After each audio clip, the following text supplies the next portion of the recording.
Okay, my juicy generators. I want you to take an effing break, okay?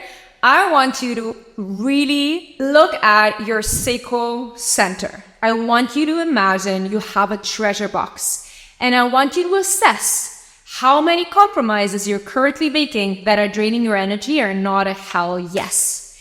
And I want you to start using conscious communication and delegation for this little, summer break window that we have, and really focus on letting go of the shoulds and the musts and double down on the joy and the excitement of things. So maybe you've been so stressed at work that you let aside your gym practice. Go back to the gym. That is something that's going to soothe your soul and balance your energies. Maybe you have overcommitted yourself with, doing too many extracurricular activities or too much, whatever it is. It's probably work. If you and I are honest, you're probably overextending yourself at work, trying to help and support everybody, trying to meet everybody's expectations. But I want you to really move out of that and go back to the things that bring you joy. I want you to find little pockets of joy during your day. I want you to find an environment of people who really want to support to heal your sacral center. Because the moment that you started really enjoying that freedom of not having too much expectations, of not needing to meet deadlines, of not, having to say yes to your boss, to your girlfriend, to your friends, and really finding an environment that is open to supporting your yes-no sacral impulses and response, that is going to be so nourishing in your aura. It's going to become so magnetic that you'll come back from the vacation. It'll be like, bam, bam, bam. You'll have so much cool stuff entering your life, new opportunities, new lovers, new experience, abundance, money. It's going to be so plentiful if right now you just take this little moment to really double down on allowing yourself to feel safe doing the thing that excites you unapologetically. And that does not mean being ruthless, and that does not mean not thinking about others, but it's really about being able to communicate your needs, being able to communicate your desire to create more freedom within yourself, and making these little pockets of excitement available to you. And this can be from what you eat. Maybe you always have your routine way of eating. Maybe you step out of that and you discover a new fruit or a new salad. Maybe you're traveling to somewhere beautiful and you're just enjoying the texture of the sand on your feet. Whatever it is, but I want you to really take that in. And I want you to invest your energy into things that nourish you back. I want you to invest your energy in things where you feel you're getting energy back. This can be a beautiful, nourishing conversation with a friend where you don't feel judged, where you don't have to compromise and don't feel you have to people please. If this is swimming when at dawn or at midnight, whatever it is, allow yourself to tap into your inner child, talk to your inner child. What are the things you'd love to do as a kid? Was it pottery? Was it painting? Was it dancing? Do it without thinking about the outcome. A lot of us stop doing the things we really enjoy because that will make you money, or you're not good at that. It doesn't matter. We're not here for the output. We're here for how you feel while you're doing what you're doing.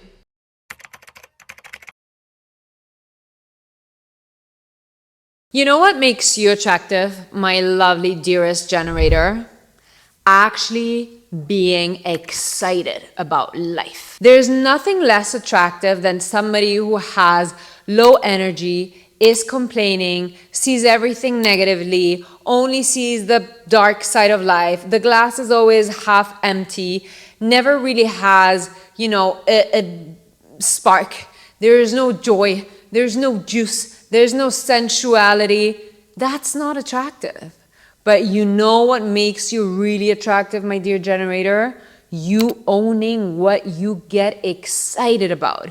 You diving into and spending time and dedication and uncovering and figuring out and diving deep into the things that deeply pull your gut, that really make you get into the nitty-gritty of figuring things out. The way that you become so juicy, so sparkling, and really the center of attention when you're excited about what you do. That excitement is so contagious, you don't even realize. You do not even realize how people are going to be so drawn by your juice, your energy, your life force.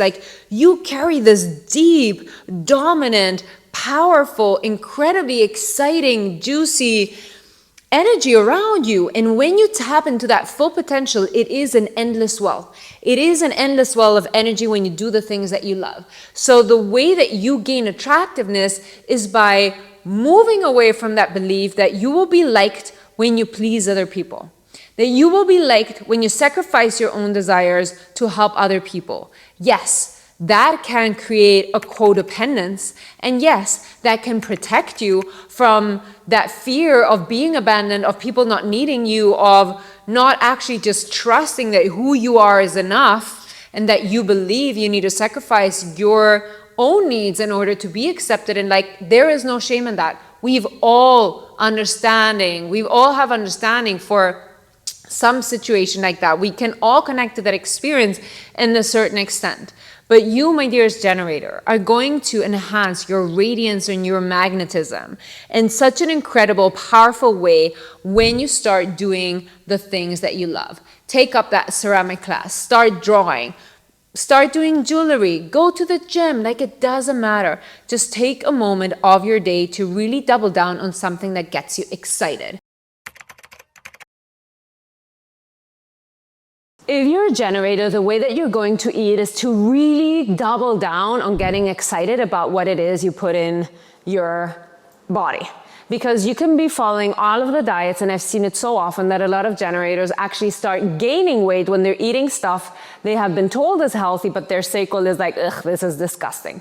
So I know that it feels counterproductive to kind of indulge in the things that you love eating, but there's so much context on social media, for example. Like, I've been to Italy and I've eaten pasta every day and I lost weight, because it's not only about the calories in, calories out, but it's actually that energetic exchange. To understand that your food has been made with love, to understand that the food is creating joy. Joy in your body allows your metabolism and your energy to increase. When you're eating through joy, then your energy increases, that it has more energy to kind of burn it, right? And not only that does that like bring more blood flow to your body and move, the detoxification of your cells, but it actually also just enhances your magnetism and your aura, and that will attract the right people, opportunities, and chances. So if you're a generator who's missing out on the joy of eating, then you're going to be a very frustrated generator, and that will show in the way that your aura is put out in the world and the energy that you feel people are giving back to you.